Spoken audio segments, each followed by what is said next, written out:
এটা শুরু হয়েছে সেটা হচ্ছে রাজনৈতিক নেতাদের রাজনীতির সঙ্গে ধর্মকে বেঁধে দিয়ে দেশময় লঙ্কাকাণ্ড করবার একটা অপপ্রয়াস।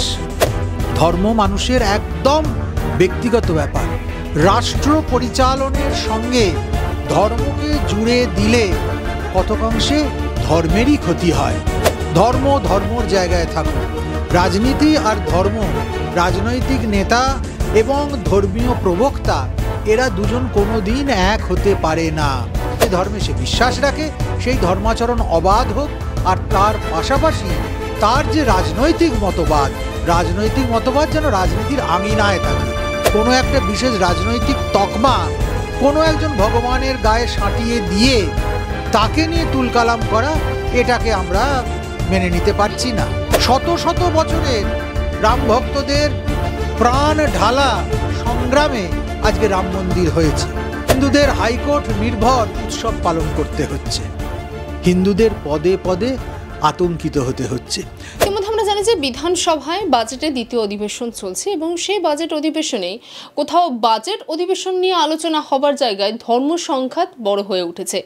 কখনো বিরোধী দলনেতা তিনি হিন্দুদের নিয়ে বলছেন, কখনো আবার তৃণমূল কংগ্রেসের তরফ থেকে বিধায়ক হুমায়ুন কবির তিনি মুসলিম নিয়ে বলছেন। এই যে ধর্ম সংঘাত এই মুহূর্তে আমরা দেখছি, এটা নিয়ে কি বলবেন?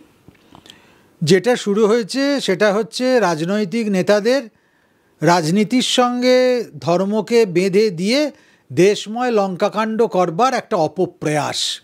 আমি বলবো রাজনীতি রাজনীতির জায়গায় থাকুক, ধর্ম ধর্মর জায়গায় থাকুক। রাজনীতি আর ধর্ম, রাজনৈতিক নেতা এবং ধর্মীয় প্রবক্তা এরা দুজন কোনো দিন এক হতে পারে না। তার কারণ রাজনীতিতে যারা আসছেন তারা জনগণের ভোটের দ্বারা স্থিরীকৃত হয়ে চুনাও জিতে বিভিন্নভাবে ম্যানুপুলেট করে কিংবা কখনো সরাসরি জনগণের মতবাদ নিয়ে তারা রাজনীতিতে এসেছেন, এবং সেটা এসেছেন কতদিনের জন্য? 5 বছরের জন্য। 5 বছর পর আবার তাদেরকে জনগণের দ্বারে যেতে হবে, পুনর্নির্বাচিত হতে হবে, মনোনীত হতে হবে, হয়ে এসে তারা রাজনীতির আঙিনায় কাজ করতে পারবেন। কিন্তু ধর্মের গুরু যারা, ধর্মের প্রবক্তা যারা ধর্মীয় জীবন যাপন করছে, তারা কিন্তু 5 বছরের আয়ু নিয়ে আসেনি। তাদের মেয়াদ কিন্তু শাশ্বত, সনাতন। স্বভাবতই ধর্ম মানুষের একদম ব্যক্তিগত ব্যাপার। রাষ্ট্র পরিচালনের সঙ্গে ধর্মকে জুড়ে দিলে কতকাংশে ধর্মেরই ক্ষতি হয় এবং ধর্মীয় বাতাবরণ বিঘ্নিত হয়, ধর্মীয় সুচিতা বিঘ্নিত হয় এবং সব দিক থেকে ধর্মের অবনমন হয়। এখন সামনের 26-এর ভোটকে মাথায় রেখে যে বা যারা চান না কেন ধর্মীয় মেরুকরণ, আমি বলবো সেটা কিন্তু ঠিক নয়। মানুষকে তার নিজের ইচ্ছে মতো ধর্মাচরণ করতে দেওয়া হোক।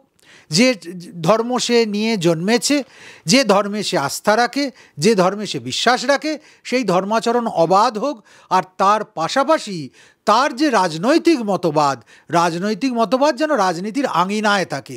ধর্ম রাজনীতিকে মিলিয়ে দিয়ে বকচ্ছপের মতো কোনো একটা ঘটনা ঘটিয়ে দেওয়া এটা কাম্য নয়। আচ্ছা মহারাজ, আমরা দেখলাম যে কিছুদিন আগেই রাজ্যে বিরোধী দলনেতা শুভেন্দু অধিকারী তিনি একটি আহ্বান জানান মিছিলের, যে রামনবমীতে 1 কোটি হিন্দু পথে নামুক। এবার আমরা জানি রামনবমীতে বছরকে বছর মানুষ পথে নামে, রামনবমী উদযাপন করে, কিন্তু এই যে 1 কোটি মানুষ পথে নামে তার মধ্যে তো বহুজন আছে অন্যান্য রাজনৈতিক দলও করেন, কিন্তু শুভেন্দু অধিকারী যে বার্তা দিচ্ছেন তার মানে তো এবার রামনবমীতে যারা নামছে তারা সবাই বিজেপিকে ভোট দেবে, এরকমই তিনি বলতে চাইছেন। না, সেটা একেবারেই কথা নয়। পথে নামবে রাম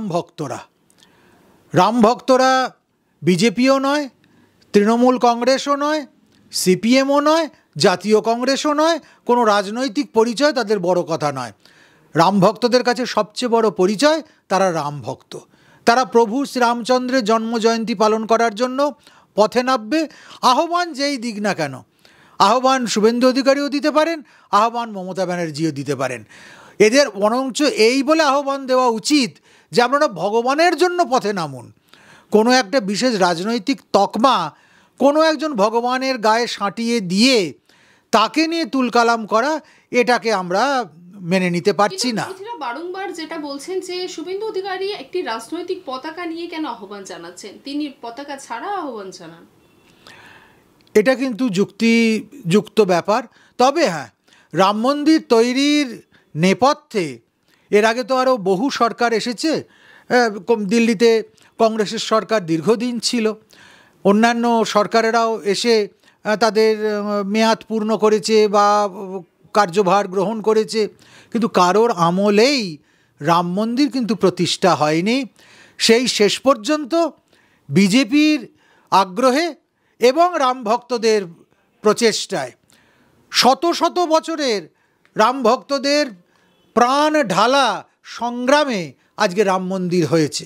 স্বভাবতই রাজনীতি যেন ধর্মের উপরে খবরদারি না করতে পারে, এটা মাথায় রাখতে হবে।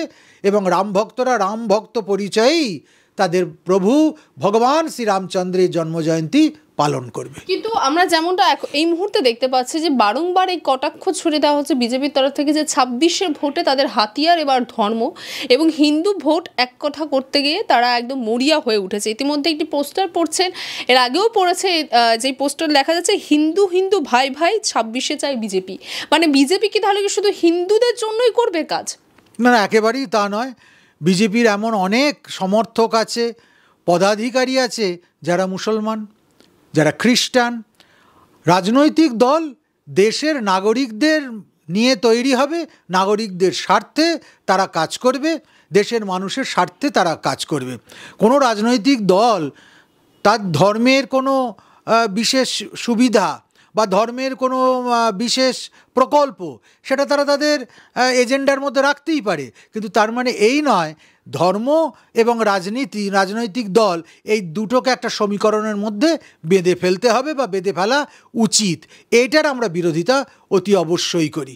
ধর্মের জায়গায় থাকুক, রাজনীতির জায়গায় থাকুক। আচ্ছা, ইতিমধ্যে হলদিয়ার বিধায়ক তাপসী মণ্ডল তিনি তৃণমূলে যোগদান করেন এবং সেখানে তিনি অভিযোগ করেন যে বিজেপি বিভাজনের রাজনীতি করে। তার পরপরই এই যে 26-এর ভোটকে একদম সামনে রেখে শুভেন্দু অধিকারী একের পর এক হিন্দু নিয়ে মন্তব্য, কোথাও যে তার যে বক্তব্য বিভাজনের রাজনীতি করে সেই বচসাকে এবার তুঙ্গে করে দিচ্ছে না?